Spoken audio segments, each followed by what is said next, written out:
வணக்கம் நண்பர்களே, அனைவரையும் ஏ டு இசட் தமிழ் கதம்பம் சேனலில் வரவேற்பதில் மிக்க மகிழ்ச்சி அடைகிறேன். இன்னைக்கு நம்ம பார்க்க போகிறது வந்து கோஸ் மசியல். இது எல்லாரும் வந்து வீட்டில் ட்ரை பண்ணியிருப்பீங்க. சப்போஸ் தெரியாதவங்க வந்து இந்த வீடியோவை பார்த்துட்டு வீட்டில் ட்ரை பண்ணிவிட்டு எனக்கு வந்து கமெண்ட் செக்ஷனில் சொல்லுங்கள். ஸோ நீங்கள் எப்படி பண்ணீங்கன்னு சொல்லுங்கள், ஓகேவா? ஸோ இந்த வீடியோவை வந்து ஃபுல்லாக பாருங்கள். ஃபுல்லாக பார்த்துட்டு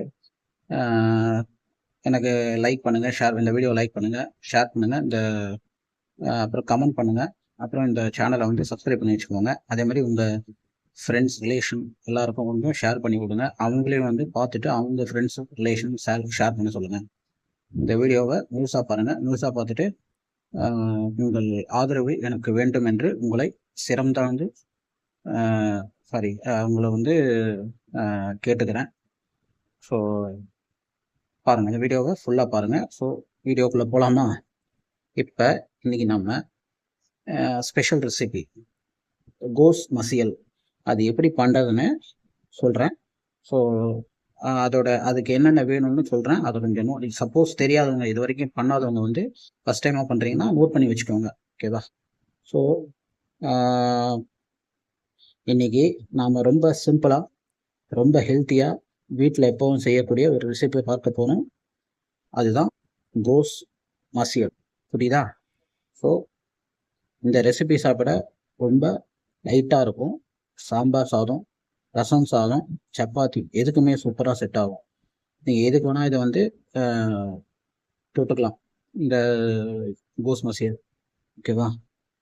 சரி, வாங்க நேரத்தை வீணாக்காமல் ரெசிபிக்குள்ளே போகலாமா? ஸோ இப்போ வீடியோவை வந்து முழுசாக பாருங்கள். இப்போ வந்து கோஸ் மசியல் எப்படி பண்ணுறதுன்னு சொல்கிறேன். இந்த கோஸ் மசியல் செய்ய நமக்கு தேவையான பொருட்கள் அதை பார்க்கலாமா?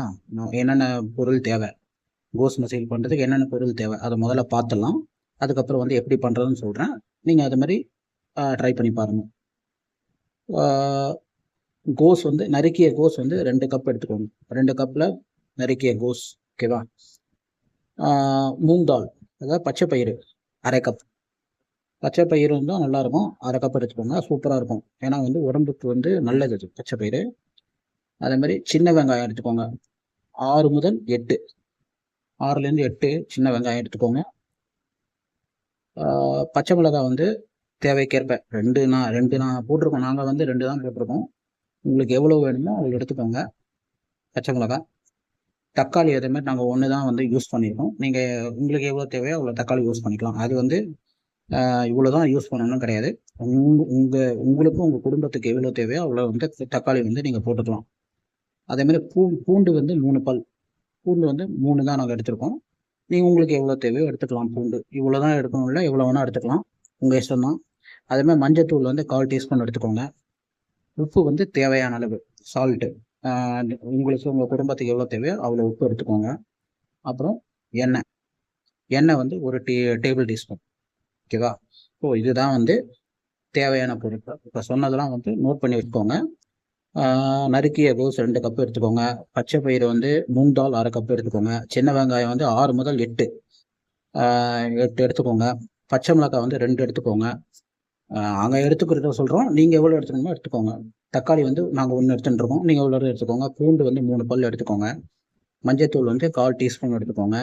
அப்புறம் உப்பு வந்து தேவையான அளவு, எவ்வளோ வேணுமோ அவ்வளோ எடுத்துக்கோங்க. உப்பு உங்கள் குடும்பத்துக்கு எவ்வளோ தேவையோ அதுக்கு ஏற்ற மாதிரி போட்டுக்கோங்க. உப்பு ரொம்ப போட்டாலும் குழம்பு வந்து ஒரு கறிக்கும், ரொம்ப போடாதீங்க. உங்களுக்கு எவ்வளோ தேவையோ போட்டுக்கணும் எடுத்து. அப்புறம் எண்ணெய் வந்து 1 டேபிள் டீஸ்பூன். இப்போ வந்து நம்ம தாளிக்க போகிறோம். தாளிக்கிறதுக்கு வந்து ஒரு கடாய் எடுத்துக்கோங்க. கடாயில் வந்து நான் சொல்கிறத பார்த்துக்கோங்க. கடுகு, உளுத்தம்பருப்பு, கருவேப்பிலை, பெருங்காயம், இது எல்லா பொருளும் வந்து தாளிக்கிறதுக்கு தேவையான பொருட்கள், ஓகேவா? இதுதான் நமக்கு தேவையான எல்லா இன்க்ரீடியன்ஸ். இப்போ நான் சொன்னது எல்லாமே வந்து தாளிக்கிறதுக்கு. இப்போ சொன்னது இப்போ 4 விஷயம் சொன்ன பார்த்தீங்களா? கடுகு, உளுத்தம்பருப்பு, கருவேப்பிலை, பெருங்காயம், 4மே வந்து தாளிக்கிறதுக்கு எடுத்துக்கோங்க ஒரு கடாயில்.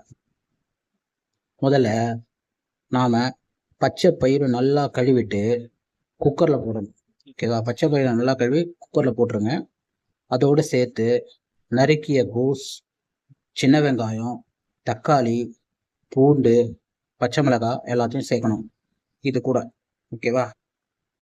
அதுக்கப்புறம் பார்த்தீங்கன்னா இதில் வந்து 1/4 டீஸ்பூன் வந்து மஞ்சத்தூள், தேவையான அளவு உப்பு. உங்களுக்கு எவ்வளோ தேவையோ அந்த உப்பை வந்து சேர்த்துக்கோங்க. ரொம்பவும் போட்டுறாதீங்க, கரிச்சிடும். ஓகேவா? ஸோ ரொம்ப போடாதீங்க, தேவையான அளவு போட்டுக்கோங்க. இதுக்கு பிறகு வந்து கொஞ்சம் தண்ணி சேர்த்து குக்கரை வந்து மூடி 2 முதல் 3 விசில் வரைக்கும் வேக வைக்கணும். ஓகேவா? 2 முதல் 3 விசில் வர வரைக்கும் நீங்கள் வேக வைங்க. இப்போ இந்த குக்கர்லாம் வச்சு. ஓகேவா? இங்கே ஒரு ஸ்மால் டிப்பு சொல்லிக்கலாம். இங்கே ஒரு ஸ்மால் டிப் சொல்கிறேன், நோட் பண்ணிக்கோங்க. பச்சை பயிறு அதிகமாக வேகக்கூடாது, பார்த்துக்கோங்க. பச்சை பயிர் ரொம்ப வேகக்கூடாது, இல்லைன்னா மசியல் டெக்ஸ்டர் வந்து கொஞ்சம் அதிகமாக சாஃப்ட் ஆகிடும். அதான் மசியல் டெக்ஸ்டர் வந்து ரொம்ப சாஃப்ட் ஆகிடும், அதிகமாக சாஃப்ட் ஆகிடும். ஸோ அதனால் பச்சை பயிரை வந்து அதிகமாக வேக வைக்காதீங்க. விசில் வந்ததும் ஸ்டவ் வந்து ஆஃப் பண்ணிவிட்டு ப்ரெஷர் நேச்சுரலி ரிலீஸ் ஆகட்டும். ஓகேவா? விசில் வந்ததும் ஸ்டவ் ஆஃப் பண்ணிடுங்க. ப்ரெஷர் வந்து நேச்சுரலி ரிலீஸ் ஆகட்டும். அது நேச்சுரலி வந்து ரிலீஸ் ஆகும். ஓகேவா? இப்போது குக்கரை திறந்ததும் நமக்கு நல்லா வெந்த கோஸ் மற்றும் பயிர் கிடைக்கும். குக்கரை திறந்தா இது ஃபஸ்ட் ஸ்டெப். செகண்ட் ஸ்டெப் இது. அதை ஒரு மஷர் அல்லது கரண்டி யூஸ் பண்ணி லைட்டாக மசிக்கணும். அதாவது அந்த மத்து மாதிரி இருக்கும். மஷர்ன்றது மத்து அப்படி இல்லைன்னா அந்த கரண்டியை வச்சு நல்லா வந்து மசிக்கணும். அந்த இதை மசிங்க. முழுக்க பேஸ்ட் மாதிரி ஆகக்கூடாது, ரொம்ப பேஸ்ட் மாதிரி ஆகக்கூடாது இது. ஓகேவா? கொஞ்சம் டெக்ஸ்டர் இருக்கணும், பார்த்துக்கோங்க. கொஞ்சம் டெக்ஸ்டர் இருக்கணும். இதுதான் நம்ம மசைலன் ஸ்பெஷல். இப்போது ஒரு கடாய் எடுத்து அதில் 1 டீஸ்பூன் எண்ணெய் சேர்க்கணும். சேர்த்துட்டு அந்த எண்ணெய் சூடானதும் கடுகு, அப்புறம் அதை தாளித்ததும் உளுத்தம்பருப்பு சேர்க்கணும். கடுகு தாளிச்சிட்ட அப்புறம் உளுத்தம்பருப்பு சேர்க்கணும். பிறகு கருவேப்பிலை, 1 சிட்டிகை பெருங்காயம் சேர்க்கணும். ஓகேவா? இந்த தாளிப்பை நம்ம மசியல் மேலே ஊற்றி நல்லா மிக்ஸ் பண்ணணும், இந்த தாளிப்பை. ஓகேவா? இதை பார்த்துக்கோங்க. இப்போ இங்கே ஒரு டிப் சொல்கிறேன். நீங்கள் தேங்காய் சேர்க்கணும்னு இப்போது சிறிது துருவிய தேங்காய் சேர்க்கலாம். உங்கள் இஷ்டம் தான். தேங்காய் சேர்க்கணும்னு முடிவு பண்ணிட்டீங்கன்னா தேங்காய் ஒரு துருவிய தேங்காய் வந்து சேர்த்துக்கோங்க. டேஸ்ட் இன்னும் நல்லாயிருக்கும், சூப்பராக இருக்கும். டேஸ்ட்டு வேறு லெவலில் இருக்கும். இப்போது நம்ம கோஸ் மசியல் ரெடி. சூடாக இருக்கும்போதே சாதத்தோடு சேர்த்து சாப்பிட்டா ரொம்ப ருசியாக இருக்கும். இது சூடாக இருக்கும்போதே வந்து சாதத்தோடு தொட்டுக்கணும். நல்ல ஒரு பதத்தில் இருக்கும். ஓகேவா? நல்லா டேஸ்டியாக இருக்கும். அது இல்லாமல் முன்னாடி நம்ம சாம்பார் சாதத்தை தொட்டுக்கலாம். அதே மாதிரி வந்து இதில் கூட ரசம் சாதம் சாப்பிட்றீங்கன்னா அதை தொட்டுக்கலாம். அப்படி இல்லைன்னா வந்து இந்த மாதிரி வந்து கலவை சாதம் நிறைய இருக்குது. கலவை சாதத்தில் கூட தொட்டு சாப்பிட்லாம். அதாவது தக்காளி சாதம், லெமன் ரைஸ், பிரிஞ்சு சாதம், இதில் கூட டேஸ்ட் வந்து இதை தொட்டுன்னு சாப்பிட்டா டேஸ்ட் இன்னும் சூப்பராக இருக்குது. ஸோ எப்பவும் போல தான் இந்த வீடியோவை முழுசாக பாருங்கள். ஓகேவா? முழுசாக பார்த்துட்டு உங்களுடைய சப்போர்ட் கொடுங்க இந்த சேனலுக்கு. அதே மாதிரி இந்த இந்த ரெசிபி நீங்கள் ஆல்ரெடி பண்ணியிருப்பீங்க. சப்போஸ் பண்ணவங்க இருந்தால் கமெண்ட் செக்ஷனில் நீங்கள் எப்படி பண்ணீங்கன்னு கொஞ்சம் எனக்கு கமெண்ட் செக்ஷனில் சொல்லுங்கள். ஸோ எனக்கு மட்டும் இல்லை, கமெண்ட் செக்ஷனில் இருக்கிறவங்களுக்கும் கொஞ்சம் பார்த்து தெரிஞ்சுப்பாங்க. சப்போஸ் நீங்கள் ஃபஸ்ட் டைமாக பண்ண போகிறீங்க, எப்படி பண்ணுறதுன்னு தெரியலன்னா நான் இப்போ சொன்ன விஷயத்த வச்சு நீங்கள் வந்து வீட்டில் ட்ரை பண்ணி பாருங்கள். ட்ரை பண்ணி பார்த்துட்டு எப்படி வந்ததுன்னு எனக்கு மறக்காமல் கமெண்ட் செக்ஷனில் சொல்லுங்கள். ஓகேவா? ஸோ இந்த வீடியோவை வந்து முழுசாக பாருங்கள். முழுசாக பார்த்தீங்கன்னா தான் உங்களுக்கு ஒரு ஐடியா வரும். சரி, இப்படி பண்ணலாம் அப்படின்னு உங்களுக்கு ஒரு ஐடியா வரும். இது நாங்கள் ஆல்ரெடி வந்து ரெடி பண்ணிட்டோம். இருந்தாலும் உங்களுக்கு வந்து வாய்ஸ் ஓவர் கொடுக்கலாம் தான் வாய்ஸ் ஓவர் கொடுத்துட்டுருக்கேன். ஓகேவா? இந்த வீடியோ வந்து முழுமையாக பார்த்ததுக்கு அனைவருக்கும் என் மனமார்ந்த நன்றிகள். மறக்காமல் வந்து இந்த வீடியோவை எல்லாருக்கும் ஷேர் பண்ணி விடுங்க. உங்கள் ஃப்ரெண்ட்ஸ், ரிலேட்டிவ்ஸ்லாம் ஷேர் பண்ணி விடுங்க. மறக்காமல் அவங்களே கொஞ்சம் இந்த வீடியோவை வந்து பார்க்க சொல்லுங்கள். சேனலையும் கொஞ்சம் கோத்ரூ பண்ண சொல்லுங்கள். அவ்வளோதான். அவங்களே கொஞ்சம் அவங்களே கொஞ்சம் சப்ஸ்கிரைப், லைக்கு, கமெண்ட் செக்ஷனில் ஏதாவது கமெண்ட் பண்ண சொல்லுங்கள். அவங்களே வந்து கொஞ்சம் அவங்க ஃப்ரெண்ட் ரிலேட்டிவ்ஸ்க்கு கொஞ்சம் ஷேர் பண்ண சொல்லுங்கள் மறக்காமல்.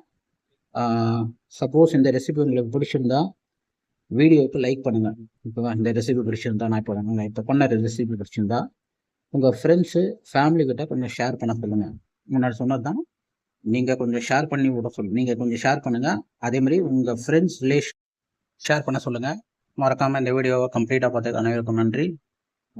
அடுத்த ரெசிபியில் நம்ம பார்க்கலாம். ஸோ ரொம்ப நன்றிங்க எல்லோரும் எனக்கு சப்போர்ட் பண்ணுறதுக்கு. மறக்காமல் வந்து வீடியோவை வந்து முழுசாக பார்த்துட்டு எல்லாருக்கும் லைக் பண்ணுங்கள், ஷேர் பண்ணுங்கள், சப்ஸ்கிரைப் பண்ணுங்கள். இந்த வீடியோவை ஷேர் பண்ணி விடுங்க.